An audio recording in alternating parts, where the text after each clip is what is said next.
The broadcast is now starting. All attendees are in listen-only mode. Hello and welcome to today's webinar. I'm Nick Zulovich of SubPrime Auto Finance News and BHPH Reports. In today's webinar, Selling VSCs Outside the Box, we're going to learn more about this topic from Tom Blackwell, who is Area Vice President of Training at GWC Warranty. But before we get started, I want to go over a few housekeeping items for today's webinar.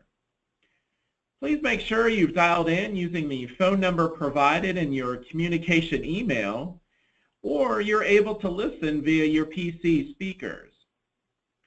We are recording today's webinar and we'll make that recording available to you in the coming days. You'll be in listen-only mode for this webinar, but we will reserve some time after Tom's presentation for a Q&A session. You can submit your questions at any time through the questions box on the GoToWebinar control panel. And if we aren't able to get to your question today, don't worry, because we'll forward it to Tom and the team at GWC Warranty so they can respond back to you directly via email. Lastly, if you have any difficulty during the webinar, please click on the hand icon on the GoToWebinar control panel to alert a member of our webinar team. So let's learn more about selling VSCs outside the box with Tom Blackwell from GWC Warranty. Tom, the webinar floor is now yours. Thank you, Nick. Hello, everyone. As Nick mentioned, my name is Tom Blackwell, and I'm the AVP of Training here at GWC Warranty. Much like all of you, I've spent my career in and around dealerships, and I know firsthand just how difficult it can be to get customers to buy into the idea of adding a VSC to their vehicle purchase. We've all heard every excuse in the book. My friend's a mechanic, I can't afford a VSC, it's not worth the money, and you've all over time found methods to overcome these objections. What we're here to discuss today is how to avoid encountering these objections altogether. In this webinar, we'll cover outside-the-box ways to transform your VSC presentation process. Spoiler alert, much of this takes place well before anyone ever sits across your desk in the F&I office. Here at GWC, our dealer consultants are visiting with all kinds of dealers across the country daily. And we see all kinds of F&I processes at these dealers, from little or no process at all to very sophisticated and regimented processes. Even the best processes we see typically share a common flaw with the weaker ones. The customers are typically first hearing about service contracts when they hit the F&I office guest chair. Unfortunately, this occurs after they've already taken mental ownership of their new car and come to terms with the price and the payment. This process makes the presentation of the advantages of a VSC very difficult, and it certainly hurts acceptance rates. We train our dealers to change that process, and that's what we'll be discussing today. To understand why we teach dealers a different process, we're going to talk about, first of all, understanding why it's beneficial to do it this way. The key is to allow customers to feel they've discovered the value in a vehicle service contract on their own. When customers do this, they're more likely to buy because they won't feel as if they've been sold a product. Instead, they'll feel like they've selected a product. It's a subtle difference, but it is a big one. There's data to back this up, too. In 2014, a survey conducted by Make My Deal, they discovered that 84% of customers do see value in F&I products. Plus, 2/3 of customers believe a VSC will save them money in the long run. However, more than half of customers feel like VSCs are just another way a dealer is trying to make money off of them. So what this tells us is that customers do understand the value in a VSC product, but their unwillingness to buy resides in the fact that they feel like the dealer is just trying to make a few extra bucks off of them. The biggest takeaway away from the survey, I think 83% of customers want to learn about F&I products on their own. That means more than 8 in 10 customers want to guide themselves to a VSC purchase. And another recent study from Cox Automotive makes it clear that consumers would be more willing to purchase F&I products if they can research them before entering the dealership. That makes it your job as the dealer to pave the path that the customers want to follow.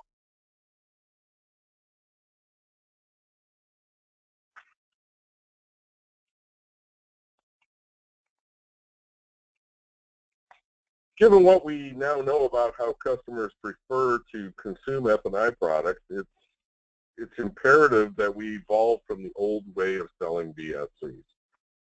Your objective should be to put in place the tools and techniques that drive your customer to ask about VSC coverage. Our goal should always be a situation where the customer initiates the discussion about VSC. That is the ideal state. Once you've done this, your customer is already indicating they see the value in the product. From this point, it's just about identifying and presenting the product that works best for them. By doing this with every customer, every time, you stand to benefit in all aspects of your dealership. You'll start to see higher VSC penetration rates.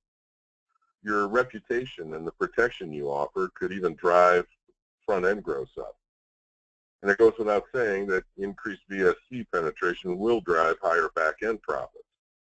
And the cherry on top is the profit-sharing opportunities that can open up to you once you start selling more VSCs. We'll touch on all of these benefits later, but let's start by talking about a dealer who made this work for his store. PCT is an independent dealer in Englewood, Florida, south of Tampa.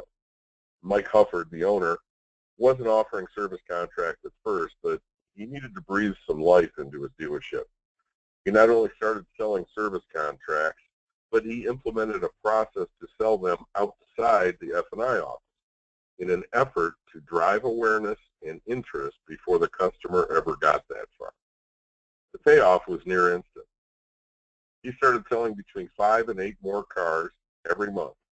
His VSC penetration rose to over 50%, and he made enough new profits to expand into a $2 million dealership and service facility.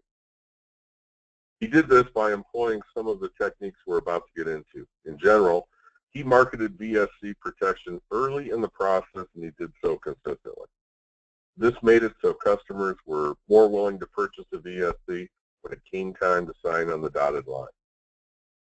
In your handout section, you'll find a PDF with PCT's full story, I believe. Now that you know just how well this process works, let's start a deeper dive into how you can implement this as well. I won't bore you with information you already know about today's ultra-informed customers, but what this new customer does clue us in on is that you have to be able to sell yourself to a customer before they even decide to reach out to you. And this is an important first chance to begin planting the seed about VSC coverage. According to AutoTrader, the average customer spends 12.5 hours researching a vehicle before deciding to pursue a purchase. And that's a large window for you to be able to start talking service contract coverage. So the questions that I have for you are, do you have your VSCs featured prominently on your own dealership website? Are you promoting the coverage on your third-party listings? You know, a good way to do this is by placing a certified or other coverage logo on your featured vehicle images. And if you do print advertising, you can do the same. Then, when customers begin to creep out from behind their keyboards, be ready to continue the focus on VSC coverage. Little things like how you answer the phone can help. Thanks for calling ABC Motors, home of the 90-day vehicle protection, or something like that. You should even add a similar message to your email signatures so customers see the same thing when you reply to email. 12.5 hours of research will confuse just about anybody. If all your web presence and communications have a uniform message, about the value and availability of service contracts, you'll stand out in the clutter and the customer will remember you for that.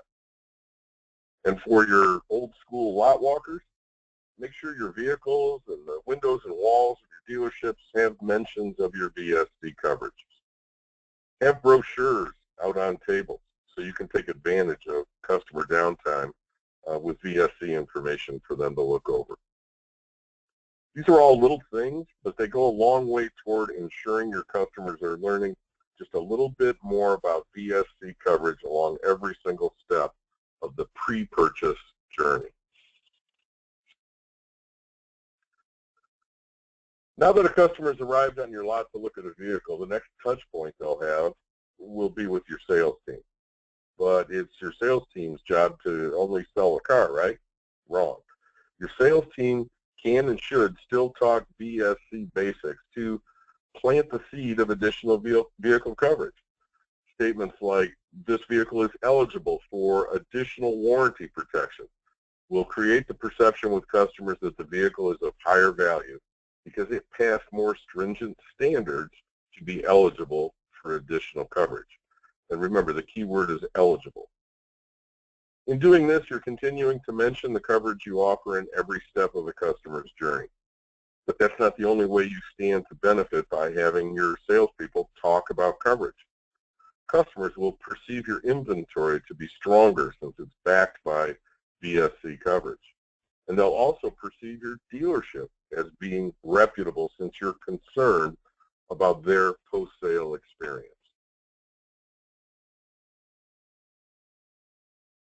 So once you've built a process that will get customers talking about VSC coverage and asking questions, you'll need to prepare your sales team with answers to the questions customers will be asking.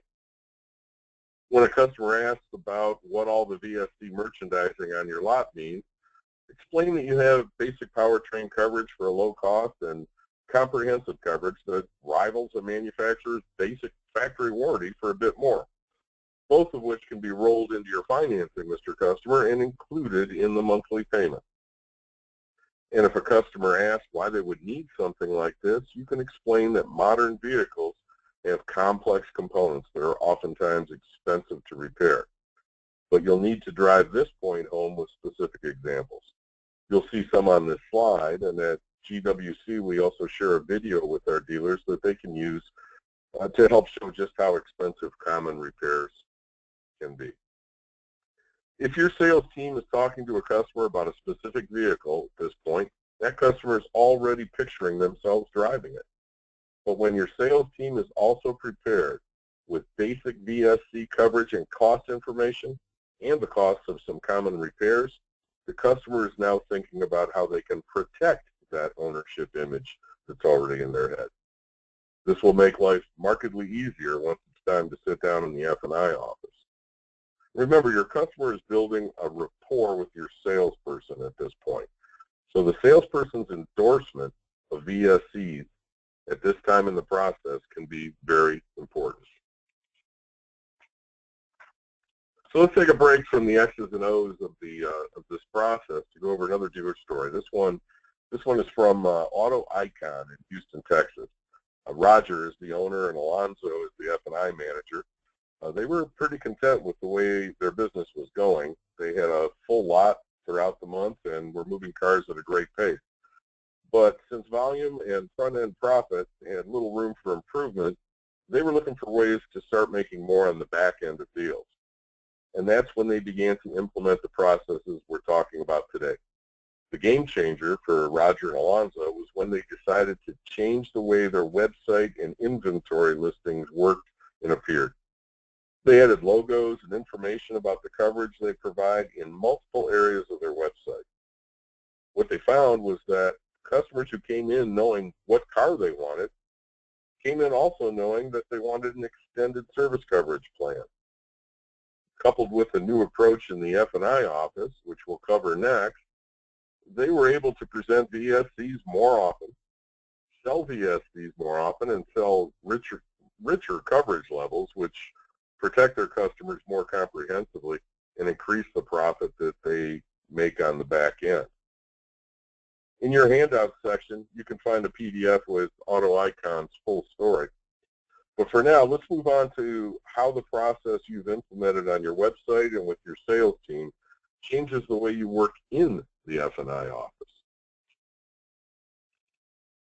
Now that we've covered various ways to plant the seeds of VSC awareness prior to the sale, let's talk about when customers finally do step into the box. To put it simply, if you've done everything we've talked about so far, the majority of the work will be done for you.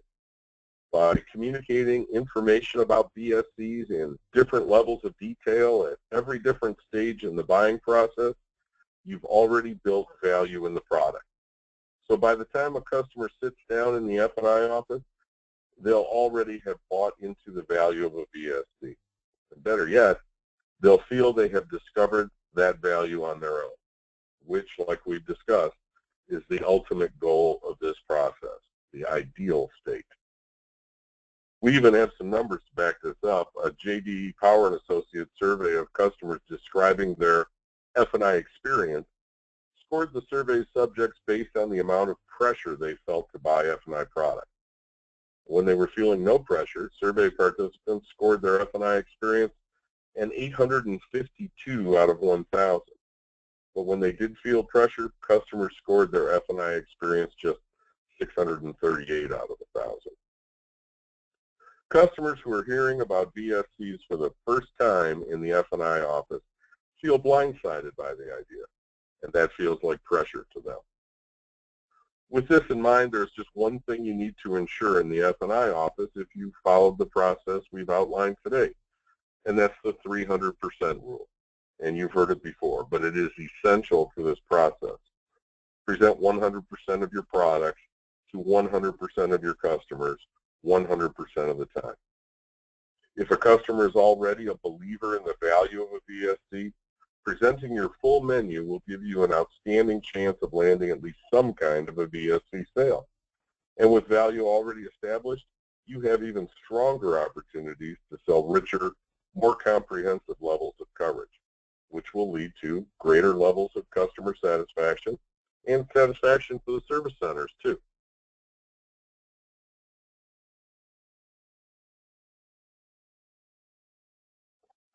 Now it's time to perfect the skills that give you the best chance of converting profitable VSC business in alignment with this new VSC process.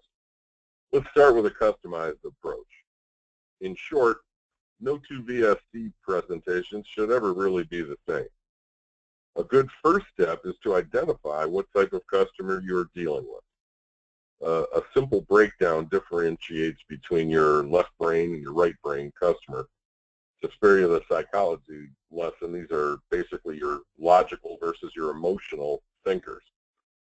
So you should ask pointed questions to identify which one you're dealing with. In striking up the conversation, you should be able to tell if a person is more detail-oriented and budget-conscious, or if they're more impulsive and image-conscious. The former would lend you to believe the person is a logical thinker, while the latter would signify an emotional thinker. Observing a customer's trade-in could also tip you off as to who you're dealing with. A logical thinker might have a clean, organized vehicle, while an emotional thinker might be a little messier and more scattered. How you deal with each type of customer is very different and can go a long way toward closing a VSC sale.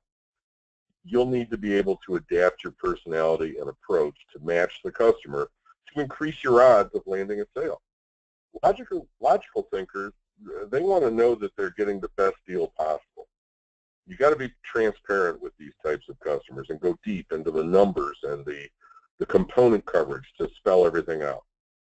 Emotional thinkers will lean more toward their vehicle being a reflection of their personality. Be excited about the deal and talk about how their image or confidence could suffer if the vehicle were to have a mechanical breakdown and be out of service. Once you've identified the type of customer you're dealing with, build the conversation around why a VSC specifically matters to them. Two customers may seem similar on the surface, but the questions you ask could show two very different scenarios. Ask directed questions about the customer to find out why it's vital their vehicle stays on the road. Do they have kids? Do the kids play sports? Do they have a calendar to organize all their activities? The answers to these questions could lead you to spell out a scenario of a hyper-organized, logically thinking parent.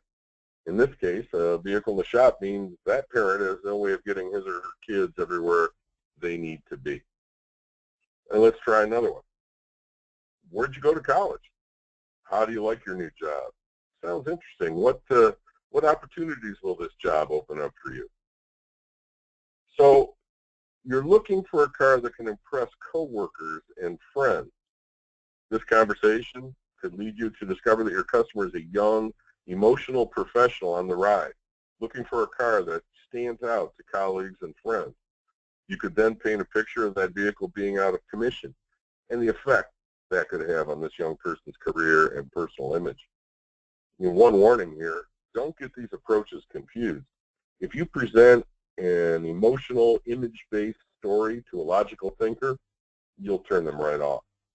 And too many details presented to an emotional thinker, and they'll shut themselves down and quit listening to you. Asking questions, carefully listening to the answers, and being prepared to build and paint a mental picture of why the customer needs a VSC will help you go beyond component coverage and price to focus on the value a VSC provides and the peace of mind the customer has already expressed an interest in. In doing this, you'll easily be able to overcome price objections because most customers just use price as a veil to cover up some other issue that's at the root of their true objection. Use confidence to overcome price and find out what is really stopping a customer from buying a VSC. According to AutoTrader, 43% of customers will have used multiple devices to shop for cars. That's up from 24% just 2 years ago.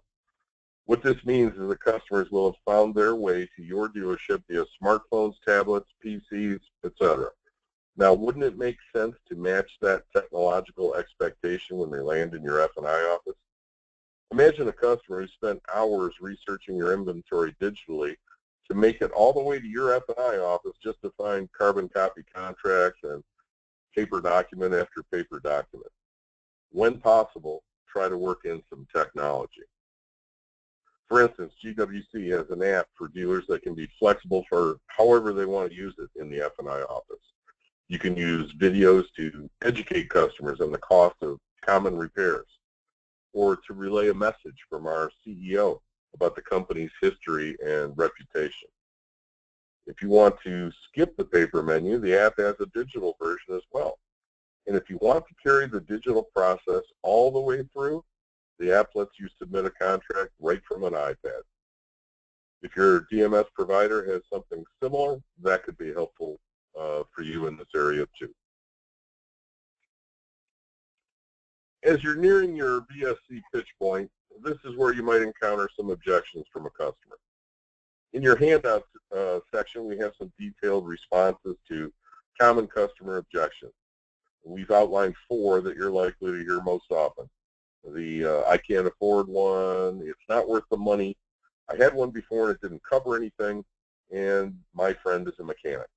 All are ones you've probably heard before, and we have the info to help you overcome them. For instance, if a customer says they can't afford a VSC, ask them if they can afford a hefty repair bill in their monthly budget as opposed to the small increase in their monthly car payment a VSC would entail. Many customers took several weeks or many months to save up their down payment money. How will they come up with a large lump sum to pay for an expensive engine or trans repair?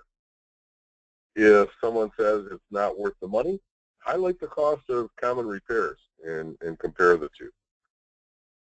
For the customer who had a VSC before and it left a sour taste in their mouth, ask about what kind of coverage they had. Did anybody take the trouble to make them aware of what was covered and what wasn't? And what did they know about the provider? All are questions you can confidently answer if you have trust in your VSC provider. And lastly is the infamous, my friend is a mechanic. In all likelihood, even your best friend won't cover the cost of parts for you, like most VSCs will for covered repairs. Especially with high-tech components in today's vehicles, the cost of parts is more important in this discussion than ever. So now you've gotten to know your customer from a human perspective. You've painted a picture of a scenario that's customized to their story. You integrated some new technology into the process, and you've even overcome their objections. At this point, you're looking to do one of two things. Either wrap up the VSC sale with one last point of emphasis, or convince a customer that's been resistant to all your methods so far. Regardless of your final strategy, having real-life examples of a VSC's value on hand will help you make your case. Keep repair orders that were covered by a VSC handy to show tangible evidence of just how much money your customer could save by having a VSC. Go over the specific amounts and ask if there's room for that kind of repair in their monthly budget. Doing this could be what seals the deal for you and gets you onto the menu presentation approach. You can see on this slide how doing this helped the dealer get a VSC on a deal with a particularly difficult customer. Speaking of that menu, this is where it all comes to fruition. The customer sees the value in a VSC. Now it's time to pick a product. Everything you've done to this point to display that value throughout the buying process culminates in your menu sell. Whether it's digital or paper, it's where you present the options and get your customer into the protection plan that works the best for them and the car they're buying.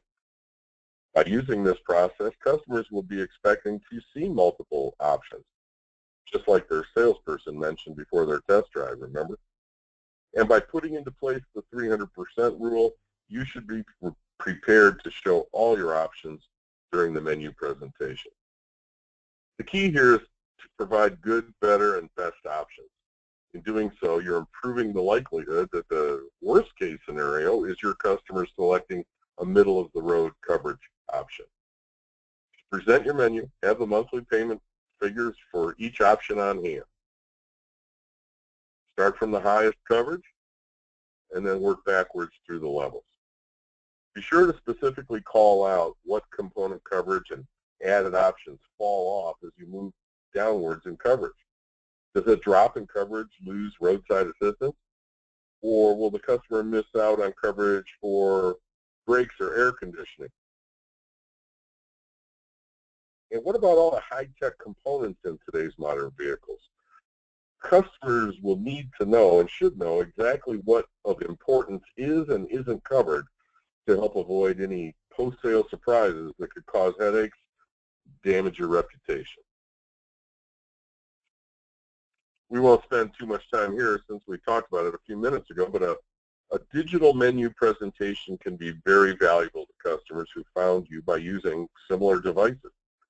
Tablet apps, digital signature technology, videos, and other tech-friendly tools, especially ones like this that the customer can use themselves, will show that you speak the language of your customers and help project a modern, reliable image for your dealership. What you're looking at here is GWC's dealer app for iPad, and you can see the component coverage listed under each coverage level, and each icon is clickable with more information about specific coverage type or component. It's a great way to continue letting the customer discover the value in a VSC on their own rather than having you sell it to them.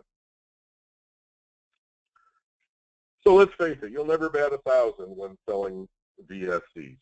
Or if you do, they'll write books and make movies about you.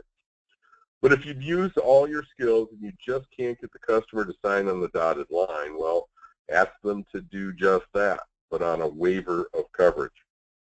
For any customer unwilling to purchase a VSC, have a waiver on hand that gets, in writing, their consent to forego the coverage you presented and their agreement to cover all repairs out of their own pocket. In some ways, this is your Hail Mary pass as the clock expires. It might pay off and be the tipping point that convinces your customer to buy a VSC. But even if that pass falls flat, you're helping ensure that your customer doesn't come back to you unsatisfied about the cost of a repair, since they're signing off that they were informed of a VSC's value but declined the coverage.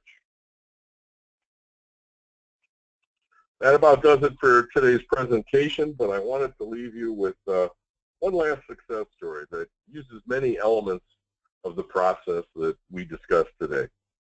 Certified Auto Brokers is an independent dealership in upstate New York that used, no pun intended, a certified program to get the conversation started with customers.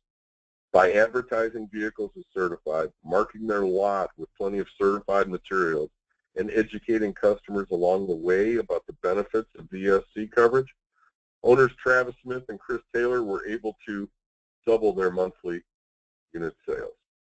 As part of a process overhaul, they were able to go from 20 cars a month to 40 cars a month. They're even upselling to richer coverages twice as often, which helps them profit more on the back end, attain much higher customer satisfaction levels, and get more money back in unused reserves. Just like all the other dealer stories we've covered today, you can get the full scoop by downloading the PDF in your handout section. I hope you enjoyed our presentation, Selling VSCs Outside the Box, and I hope you learned some new methods that can help you earn more on the back end of your deals. And maybe you're even leaving here with some tips and tools you didn't know were available to you. With that said, I'll toss this back to Nick, and we can open things up for any questions that you have.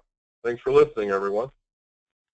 Wonderful presentation, Tom. And just as a reminder, we are recording today's session, and we'll make that recording available to you as soon as possible, so you can go through the great material that Tom just shared and share it with other managers and staff at your dealership as a way to improve the F&I process at your store. And if you have any questions for Tom, please use the questions box on the GoToWebinar control panel, and we'll get to as many questions as we can. And just to get the dialogue started again, Tom, you mentioned near the top of your presentation about how some dealerships are having success highlighting the F&I products on their websites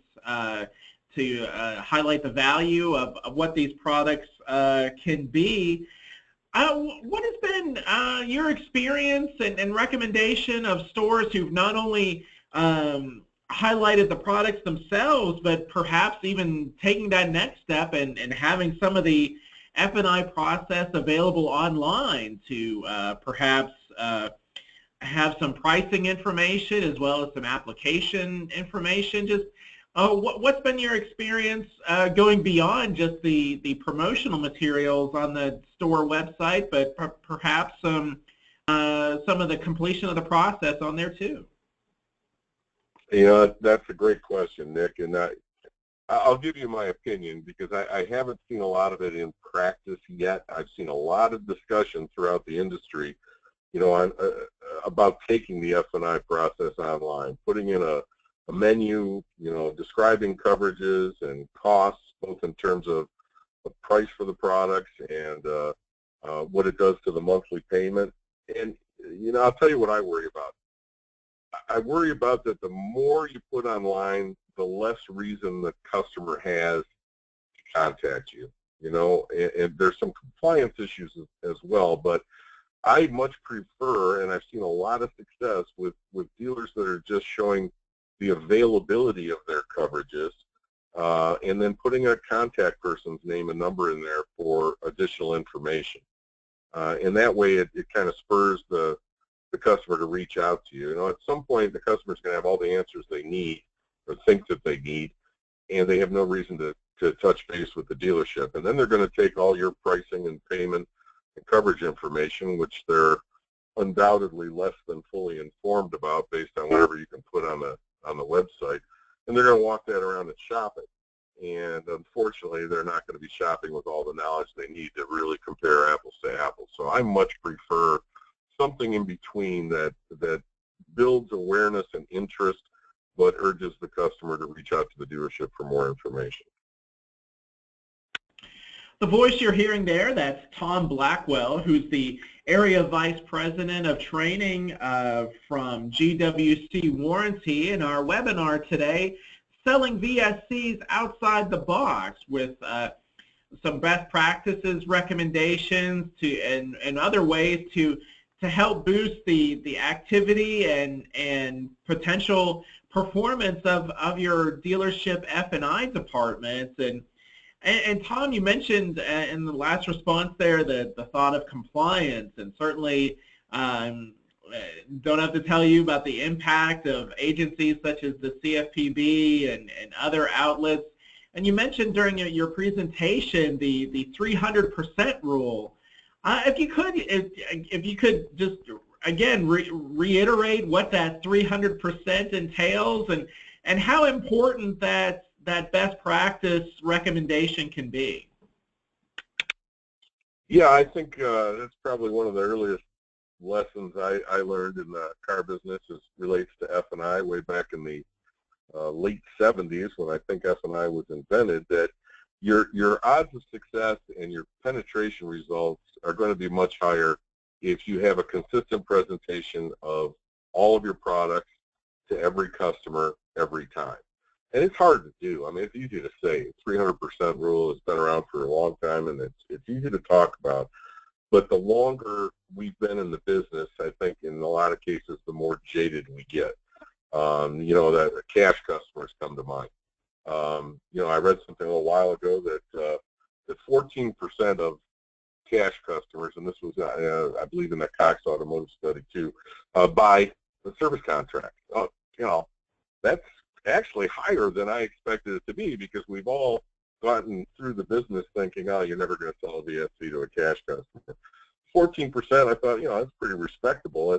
That's better than I thought. But then they went on to say that, according to the survey of finance managers, only about half the time did we bother giving a full VSC presentation to a cash buyer, to that customer that walks in with a credit union check or whatever it is. We just don't think it's worth our effort. We don't think we're going to have any success. But, you know, if we're getting 14% penetration out of 50% presentation, you know, logic would dictate we could probably get close to 30% if we, you know, presented 100% of the time. So it's just making sure that every customer knows about all of your products every time. And that helps improve penetrations and back-end profits. And frankly, it's a compliance issue as well. A customer can't come back and say, well, they never told me this or that was available. So I think it's a great rule to live by in the finance office. Tom Blackwell, he's the Area Vice President of Training at GWC Warranty. He's our expert today for today's webinar, Selling VSCs Outside the Box. And if you have any questions for Tom, please use the questions box on the GoToWebinar control panel, and we'll relay them here during our dialogue. And Tom, again, referencing the presentation that you made, you described the two main buckets, so to speak, of customers who often arrive at the dealership and make a purchase, and I describe the process of asking questions to try to decipher what kind of customer that the salesperson might be working with.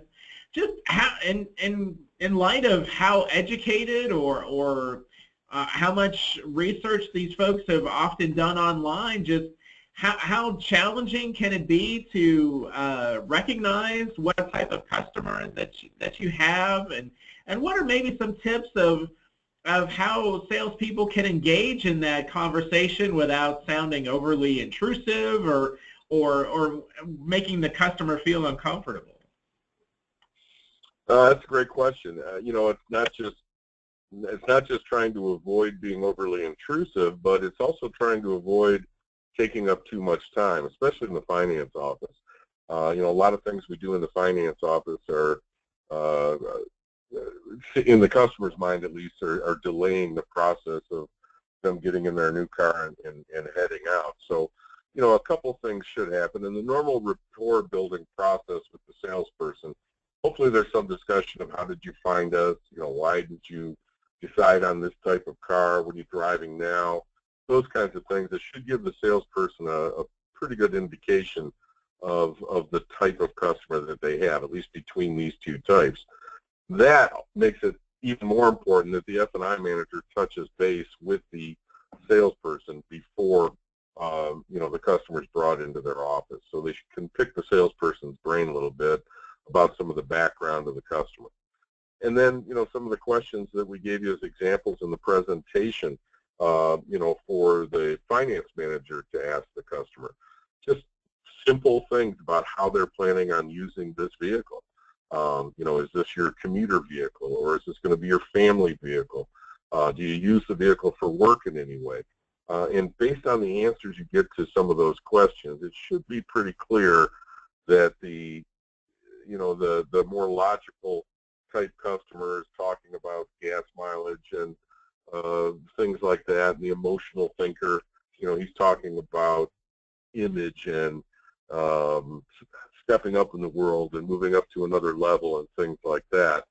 And by gaining all this knowledge, both from the salesperson and their discovery process, and then the questions the finance manager can ask themselves, you should be able to pretty well pin down the customer that you've got. But like I mentioned, don't screw up your presentations, because you know, the detail-oriented logical thinker does not want to hear about image and emotion, believe me. And the same goes for the emotional customer. Details will put them to sleep. So make sure you identify who you have before you start presenting a story. He's Tom Blackwell. Who is the Area Vice President of Training at GWC Warranty, and we're talking about selling vehicle service contracts and thinking outside the box to improve F&I performance at the dealership, and talking about making presentations and that sort of thing. Just to steal a sports analogy, how can a dealership sort of coach up, so to speak, or train its staff to begin the dialogue about the value of VSCs early in the process? Just what would you recommend is maybe some store-wide training that perhaps can be done as a way to pave the path for the specialized presentation that might be done inside the F&I office? Well, you know, I think when it comes to the sales staff, Nick, the simpler you keep it, the better. And, you know, again, let's bring up compliance issues. You don't want mixed messages sent to the customer between your salespeople and your finance manager. So we don't want them typically getting too deep into the VSC discussion, but if they can keep it to a couple of things, pointing out to the customer that the vehicle that they're looking at is eligible, again, the key word, eligible for VSC coverage, puts a good positive thought in the customer's mind about that vehicle and also about the dealership that they're offering these things. And then when the customer asks a question about what kind of coverage, if you can arm your salespeople with just some basic knowledge. For instance, just if you know that your basic powertrain coverage will cover the bulk of your inventory, and you'd be safe with a selling price of $400, okay? You can just have your salespeople use the statement, well, you can get basic coverage on the engine, transmission, drive axle, and whatever else is covered in your plant, at your store, for less than $400 in most cases. But our finance manager, Linda, will cover all the available options for you on the car that you pick out, because we've got comprehensive plans that are very similar to factory bumper-to-bumper original warranties. And she can go over all that with you. And they could throw in a quick statement about how it helped one of their customers recently, or you know, how it's a great product since they're planning on keeping their vehicle for a while, and throw in that little endorsement there at the end. So So really three things. The vehicle's eligible. We have basic service contracts starting at or below whatever number you pick that covers most of your lot, and then some kind of a brief endorsement from the salesperson. And then, you know, what I always did when I was a green pea salesman, when I was walking into the finance office with the customer, I'd just throw in the extra line, oh, be sure and ask Linda about those service contracts we talked about. She's got all the details.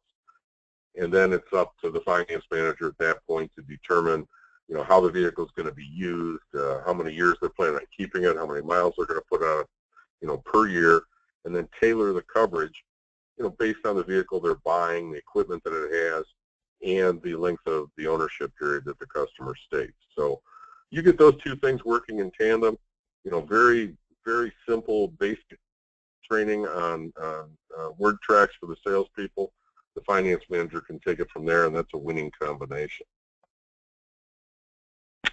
Very good, very good. Just a reminder that we are recording today's session, and please watch your inbox for a message containing a link to the recorded session, so you can review the great material and recommendations from Tom Blackwell at GWC Warranty, and please be sure to download the handouts that are available to you right now in the handout section on the control panel, to be able to delve deeper into some of the success stories of other dealerships that might be very similar to yours, of how selling vehicle service contracts and boosting the F&I office has really lifted the prospects of the entire dealership.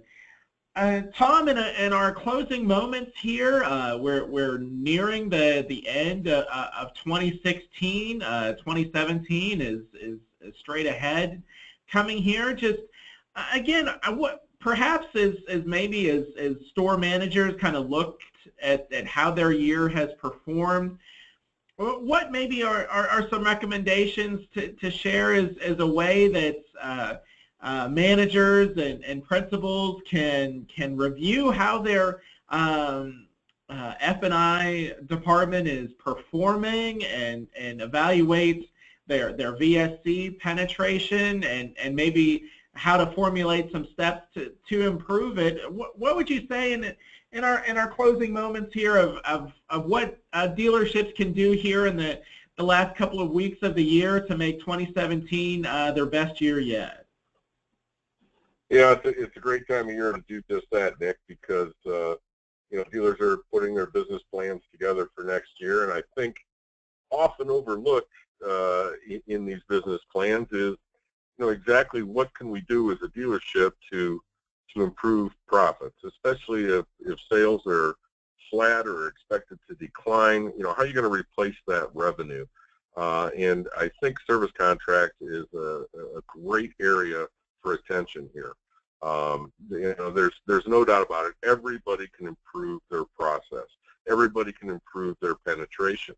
And you know, the best thing is that in this world of online commentary by customers, you know, it just makes sense to make sure you're providing the right coverage on as many vehicles as possible, so that customers don't run into issues with, I bought this service contract, but it never covered what I needed it to. They've got a service contract that matches their vehicle. So if you're going to do one thing, I would say get the 300% rule in place, and when you do your presentations and that 300% rule process, make sure you're lining up coverages to the customer needs in the vehicle, and you're going to see better penetrations, and you're going to see more satisfied customers and more satisfied service centers too. Whether it's your own service center or the shop that your customer's taking the vehicle to, they're going to be happier because they've got customers with the right coverage and they don't have to deliver any bad news. Our salespeople are called dealer consultants because that's just what they do. They work with dealers trying to figure out ways to help them sell more cars and make more money while they're doing it on a daily basis. And so I would say reach out to your provider if it's not GWC, and hopefully they can help you with improving those revenues in the coming year.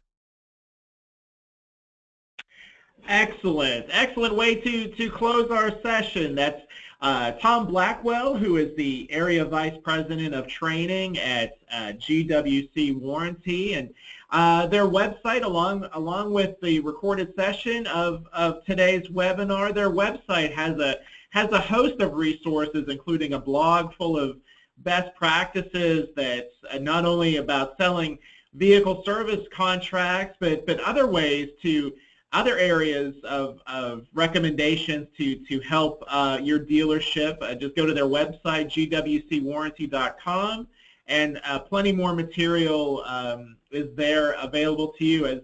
As Tom referenced, they have dealer consultants who are out there in the field to help your store succeed. So, Tom, thank you so much for the great presentation and wisdom sharing with us today. No doubt it'll help dealerships of all sizes sell more VSCs and improve their F&I departments. Thank you, Nick. I appreciate your time. And to everyone, thank you so much for joining us. Have a great day.